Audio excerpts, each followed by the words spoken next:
Nobody thinks of power in a positive sense. If you want power in this world, you have to be strategic. You have to think like that. You have to think in terms of power. Always say less than necessary. You need to be aware of these things so that you don't inadvertently make them feel insecure and suffer the consequences. You're probably talking too much in a lot of circumstances. The feeling of powerlessness is actually more corrupting than the feeling of having a lot of power. You need to be aware of them. You need to be aware that other people are practicing them so that you don't become their victim. Well, people have this misconception of power. They think it has to do with, CEOs and presidents, and it's kind of ugly and dirty. I have a much different conception of it. It's something that has to do with your daily life. Now, I have the idea that much in our lives we cannot control. You can throw a number out, 95%. You can't control disease. You can't control the people that you meet. It's by chance that you met your wife and you fell in love and you ended up marrying her. You kind of fall into jobs. There's much in life that is way beyond your control, but there's a margin that you can control, right? And it's mostly about your relationships. It has to do with your children, your spouse, your partners, your colleagues at work, your bosses. And the feeling that you have no control over them, that they can do whatever they want, that you have an idea and you want to sell it to them, or you want somebody to stop their annoying behavior and you can't control them, they're completely oblivious, they won't listen to anything you say, is to me the worst feeling for a human being to have. Right? We're animals that need that sense of I can influence my environment. I can influence the people around me. And the sense of helplessness is a very, very primal feeling. It's like when you take an animal, I don't know if you have dogs or cats, and you put them on their belly, they feel exposed, they feel terrified, and that's when they attack you. Well, that position is like being on our belly. I can't control my teenage son, he's into drugs. My husband or my wife isn't listening to me. My boss is doing, you want the ability to be able to at least defend yourself or to have some influence or power over them. It's a small margin because there's much you can't control, but to the degree that you can have some of that power and then there's one other aspect, probably the most important aspect that I'm forgetting here, is power over yourself, self-mastery, right? Because a lot of the problems that you have in life, you can't really control yourself.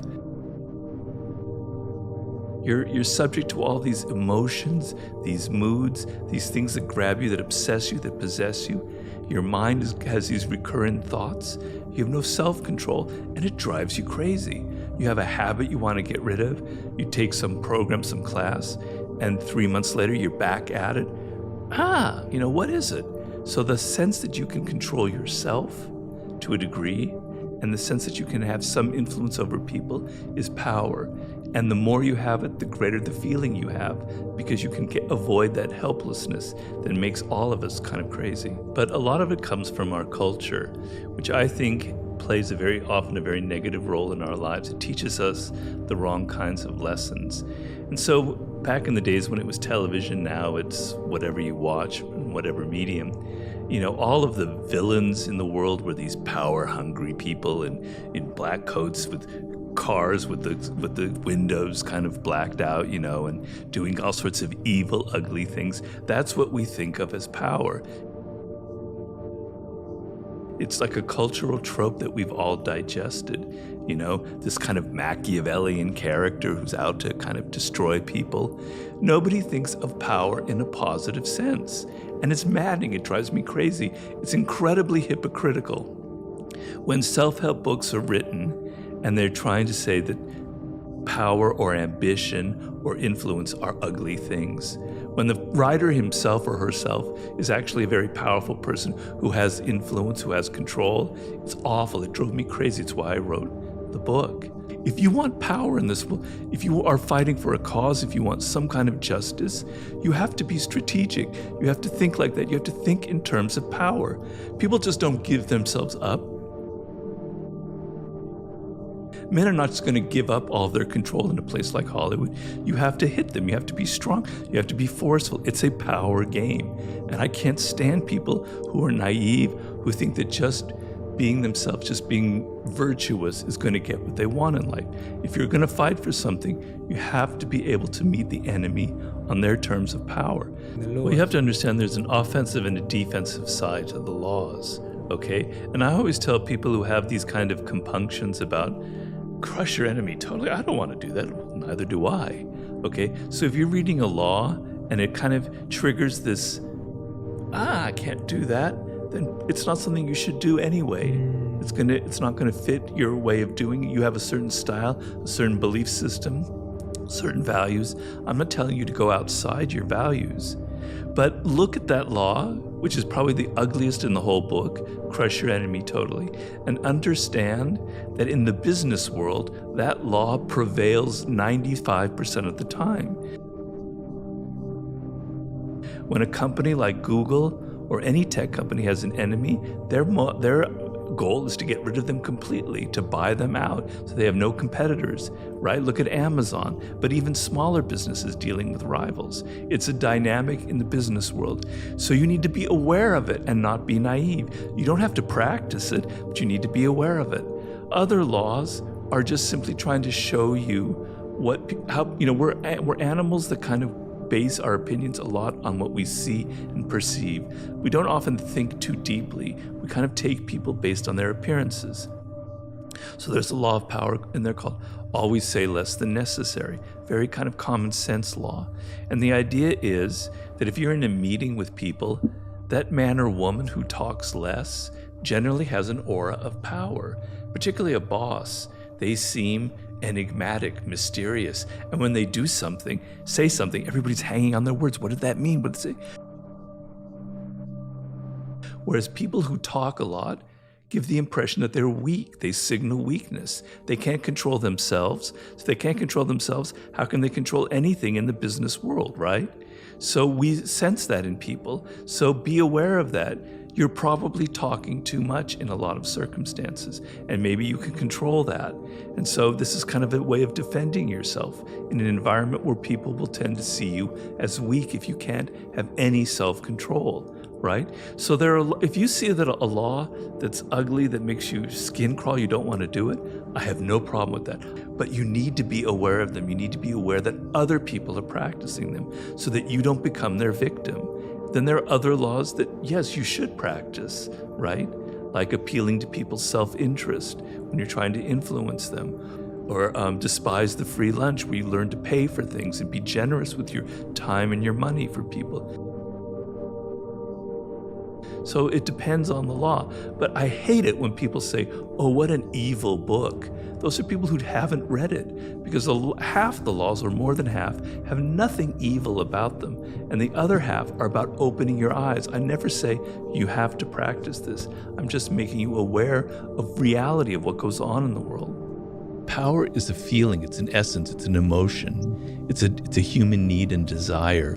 The feeling that you have with your children, with your spouse, with your colleagues, the people who work for you, the sense that you have no control, that you can't influence them with your ideas, that you can't get them to maybe, soften some of their ugly behavior if they have that you can't get them interested in helping you with a project or whatever, is the most miserable feeling a human being can have. Malcolm X had a quote that I love, which is, absolute power corrupts, but absolute powerless corrupts even more.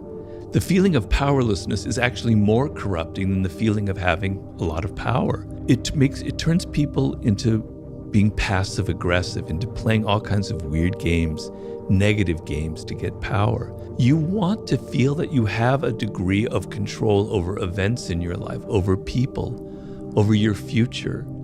And that, to me, is what power is. And so some of that involves these games that I mentioned in there, and some of it goes beyond the 48 laws of power, which I've tried to indicate in my other books. But it's the sense that I'm not helpless in this world. I remember when I first entered the work world as a very naive college graduate with all these ideals and things I'd read, because I studied literature and languages. Going, man, this is weird. people are playing all these kind of games. I'm in over my head. I made mistakes. I got fired for being, too brash, for outshining the master. It was painful. And so learning, you don't have to abuse the loss of power. I don't advocate crushing your enemy totally. I hope I don't have any enemies ever that I need to crush ever. You just need to know these things so that when you enter the work world, you're not naive, you're not stupid, you don't make the same kind of mistakes that I made. You spare yourself the pain. You understand the most fundamental thing about human nature. People have egos. Even your boss has an ego. You think he or she doesn't because they're powerful. They're even more insecure than other people. You need to be aware of these things so that you don't inadvertently make them feel insecure and suffer the consequences. Yeah, well, if you can't control yourself, then you're in a lot of trouble in this world, right? Because when you just naturally are yourself doing things, you're going to offend people. You learn early on we're social animals. I have to tailor my behavior, If you go on babbling about how you feel and think, etc., and you just say what's the first thing on your mind, you're going to end up having a very, very short career. You're going to be saying things that are going to offend people. You're going to be making a fool of yourself. You're going to be saying things that you end up regretting, right? So you have no self-control. And if you see somebody who has no self-control, it makes you look like you're not powerful. If you can't control yourself, how can you control anything in your environment? How can you be a leader, right? So you have to learn certain things about your nature, about who you are, and not just be anybody. You have to kind of tailor your appearances as well. Because for good or for bad, I'm a believer in looking at the human animal without shame and embarrassment, just as we are, right? And appearances matter. It's the animal part of our nature. We judge people by how they appear, how they dress, their tone of voice, their body language, etc., etc. It would be, in an ideal world, we wouldn't judge people by appearances. We would just judge them by what's inside of them. Yes, I agree with that. But that we're not ideal. We're not descended from angels. We're descended from primates. So you have to understand that appearances matter. And this is part of the game. And so you have to control your appearances a little bit. You have to tailor it. You have to be a bit of actor in this world, on and on and on. These are things that people don't like to admit about ourselves. We like to think that we're much more idealistic, that these things really don't matter in the end. I wish it were that way, but it's not. I talk about it in the 48 Laws of Power, where you have to play this game in life. To me, it's a form of wisdom, it's a wisdom that used to exist like in the 18th century. I read a book that had a big impact on me many years ago called The Fall of Public Man by Richard Sennett, in which he described like cafe life in London in the 18th century or France. And he was saying back then, when you entered the public arena or your cafe, you knew you were an actor. You left the house, you put on a mask, and you had fun.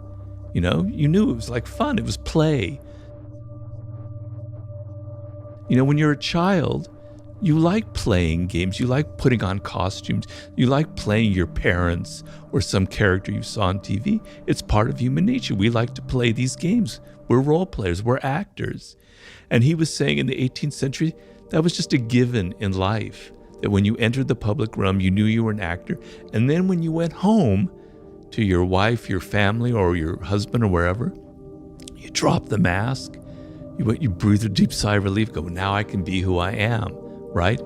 And it wasn't a problem. It didn't create neuroses. It didn't create this like, what's wrong with me? I don't know who I am anymore. So people now, the problem now is we don't have distance from that social realm. And so we think that if we're acting, that's who we are. But it's not. It's just that's part of being a social animal, is playing a role. So what I tell people is, we all are actors. Humans are born actors. We learn at a very early age to play that kind of game. It's kind of fun sometimes to do that, enjoy that part of life, but don't get it confused with who you are in your essence. That's sort of the dance you're playing between those two things.